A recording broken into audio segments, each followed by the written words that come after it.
領域展開。無料空所。 What's up, YouTubers? It's your boy Spectro here, and I want to talk to you guys. Well, by the title, you already guessed it. Spider-Man, well, Marvel Spider-Man 2, the DLC situation, and man, I'm not surprised. I'm gonna be blunt with you guys. I'm not surprised by any means.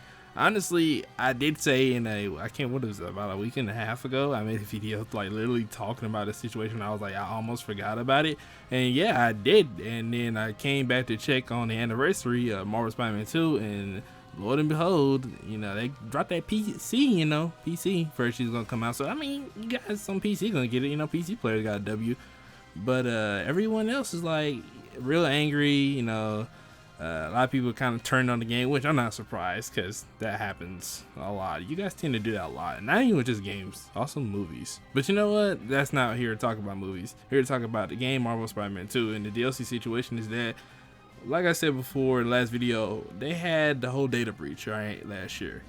And then they also are dealing with like a whole bunch of different projects. And honestly, in my opinion, from where I looked at of their slate so far, they have way too much on their plate right now. Sony is dealing with a lot, and it doesn't help that Sony has been going through major layoffs of a lot of employees, so that's not doing any favors from Sony either. Now, I'm not sure if any Sony employees were among those layoffs.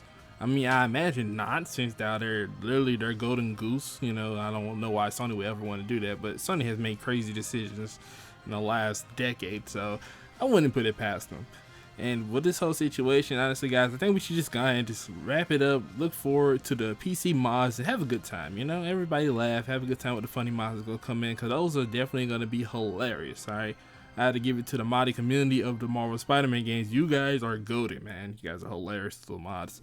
And seriously though, I know everybody wants this DLC, I know everybody want to play on DLC, but face the reality, guys. They never made no proper official announcement they were gonna do DLCs in the first place, so you can't really say they lied to you.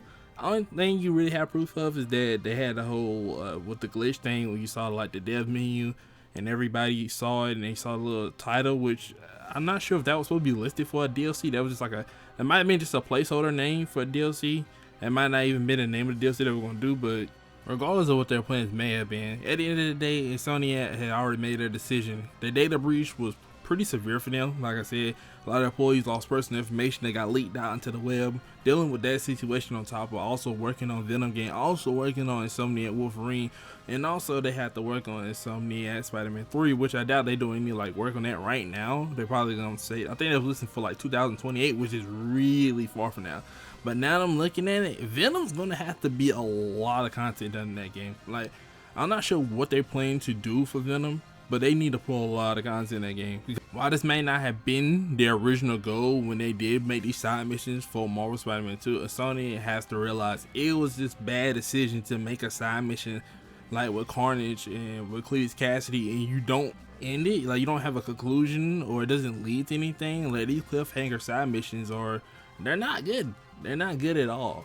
It's one thing for a movie to do it, but for a game to be having side missions like this, understand they should know that these games cost $70. People want to play more than just a weekend through of Spider-Man. They want that side content, so they can't keep making content on the side like this and then you do missions and stuff. Yeah, the missions are fun, but what's the point if there's no conclusion? You're just sitting here doing the side mission.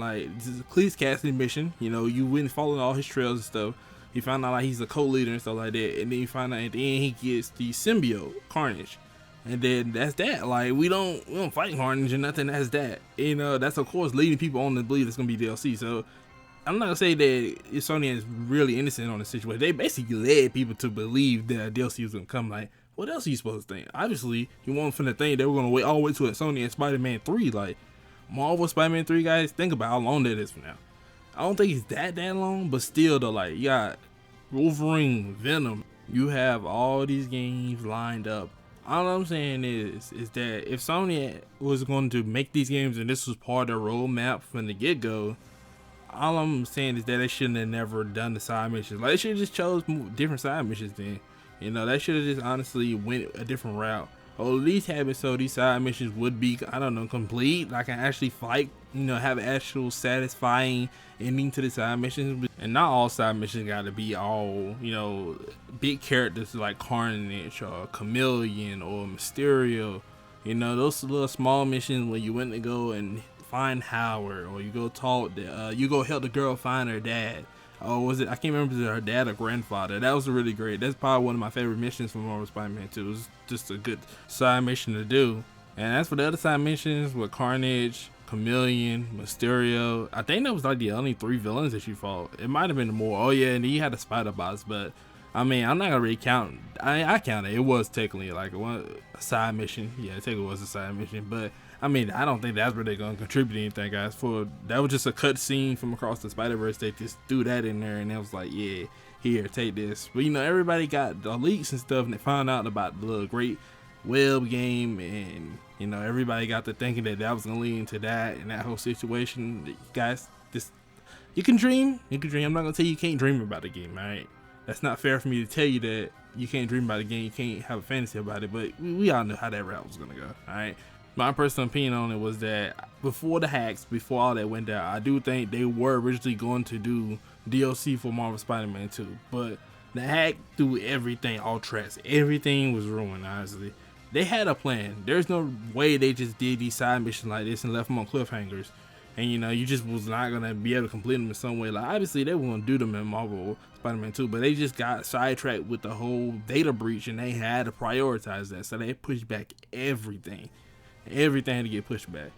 But now this kind of leads to the discussion of Insomniac in the future, they're gonna have to not do this anymore. Like, this whole giving us side missions and not completing them or not giving a satisfying conclusion within the game is not gonna cut it. Because why am I paying $70 for a game where I beat the main story and I do some heartwarming side missions, but then when I get to doing some side villain like side missions, like, you know, some little minor baddies and whatnot, you know, I don't get no good story from that. I'm out here getting half a story. Like what we doing right now?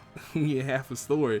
So I understand the frustration and anger from players not, you know, getting their full story. They want to see what happens. They want to see how the story goes. And that's not all, guys. There's so much more to talk about in Marvel Spider-Man 2. And let's not forget about Cindy at the end. Like, what are we going to do with that situation? Like, we got Venom game coming out, but I know they're not franchise exclusive or something at Spider-Man 3. Like, what are we looking at right now? Like, let's lay it all on the table, all right? So we have Carnage. We have Chameleon. Mysterio technically got wrapped up in this game, but he kind of disappeared. We don't know if he's gonna ever return back as a villain or whatnot. We don't know if any other minor villains may show up in Spider-Man 3. That's a lot. That's a lot. Like, the whole situation with Silk, we don't know if they're gonna ever get her own like spin-off game and try to make that, do her story that way, and have Miles teach her and do it like that. You know, it's like, I don't know how they really gonna do that. That's a lot, guys. You think Spider-Man 2 was stuff together? Imagine what the fuck Spider-Man 3 is gonna look like with all that together in one game. I can't imagine they will want to do that again. They already have Otto Octavius, then they have the Green Goblin. Alright. I know a lot of people, when this game first came out, in the game in the everybody was like, Peter Parker's gonna retire forever. No, he's not, guys. He's just taking a break to focus on his like more personal life, bro. He's gonna get right back into the field, and with Sony at Spider-Man 3. Like, y'all honestly think my boy Spider-Man gonna really be out there by himself? Like, you know. But I'm gonna keep it for some simplicity's sake, because if I keep saying Spider-Man, you know, it's gonna get confused. But you know, Spider-Man Miles, man, he gonna be out there doing his thing, you know, taking care of the city and whatnot. And then Peter Parker Spider-Man, you know, he gonna come back. Like, he definitely gonna come back. Like, I don't know why everybody keep thinking he's not gonna come back. Like, he's gonna come back, guys. He's definitely gonna come back, go against Doc Ock again. Cause there's no way he gonna let Otto Octavius run free. After everything they don't fall against each other went through, they definitely gonna come back together. You know, definitely gotta get that roundabout. And especially Green Goblin's literally his arch nemesis. Like, there's no way there's been not having him go back in the field. So that's automatically confirmed. He's just getting on a break right now because he's been Spider-Man consistently. You know, a little break for Peter Parker won't hurt anybody, guys. Especially if you got another Spider-Man that can get the job done. So it's like, why not take the break while you can? You know, and then we might have Silk come along in the future. So that's another one, you know, like things are going to get real busy in New York. You know, now I think about why the fuck is there even crime in New York? All these Spider-Man. But anyways, seriously though, this DLC situation is a very, I want to say, delicate one, because while one side could be completely right that, yeah, the devs didn't announce making public announcements, on the other end it's like they also made side missions that came on cliffhangers. And why did they think that was a good idea is beyond me. Now, I can also argue the fact that Sony was not trying to give them enough time to get the game fully developed and with no bugs and no problems into it. You know, when the game wasn't ready yet, they kind of rushed it out because they trying to get those sales in. They trying to get people buying the PS5. You know, Sony gonna have to slow down a bit on forcing Insomniac to release games in states where it's not that this game was bad. It was a lot of fun, honestly, but the replayability in this game is like, yeah, okay, I go back for New Game Plus, then what? You do the side missions over again, then what? You're gonna reach the same conclusion that you did the first time. The side missions ain't gonna just come magically complete, anything like that. So I think they really want to think this through for Insomniac Spider-Man 3. My advice for them is that they should slow down. Sony, if you end up watching this video, which I highly doubt you will, or any employee catches the video, slow down a bit, guys. I understand you guys want to get excited to get more characters in, but you already have Miles and Peter. That's 2 Spider-Man, and now we have Cindy. That's gonna be a 3rd one. So like, I'm not even sure what she's gonna fit into. It might not take long to develop like a small, you know, Silk sort of like spin-off game, how Miles got his, you know, to really show her the ropes and get her really used to being a superhero of her own. But how are we gonna get time to get into all that? I mean, we're not gonna do that in a Venom game. So is that all gonna be done in Sony Spider-Man 3? Which I don't think that's necessarily bad, unless somebody had to go in Sony Spider-Man 3. That's what's gonna be. Somebody has to go. Either Miles is gonna have to go off, you know, leave for college, or Peter is just gonna have to stay out at least until the end of the game. But we both know those are neither 2 good options, because the fans are just gonna go crazy if one of the others out of the game for too long. So then trying to squeeze Silk into it, it's like, damn, like how you gonna squeeze all these Spider-Man into it? It really is trying to get really like clustered together. I don't know. It's gonna be something really difficult to really figure out, and I think the best scenario is to slow things down and just figure out things step by step instead of trying to compact things all together. But with the Spider-Man 2 DLC situation, though, for the most part, I think we all should just wait for Insomniac Wolverine or Insomniac Venom. Whatever news come out, gameplay trailer, we should just wait on that, and you guys can enjoy the PC version of the game and have fun with the mods until that point. But I don't know. On Spectro, like video, the side of the video. Tell me what you think, comment below, and what do you see for Insomniac Spider-Man future? See you guys next time. See ya.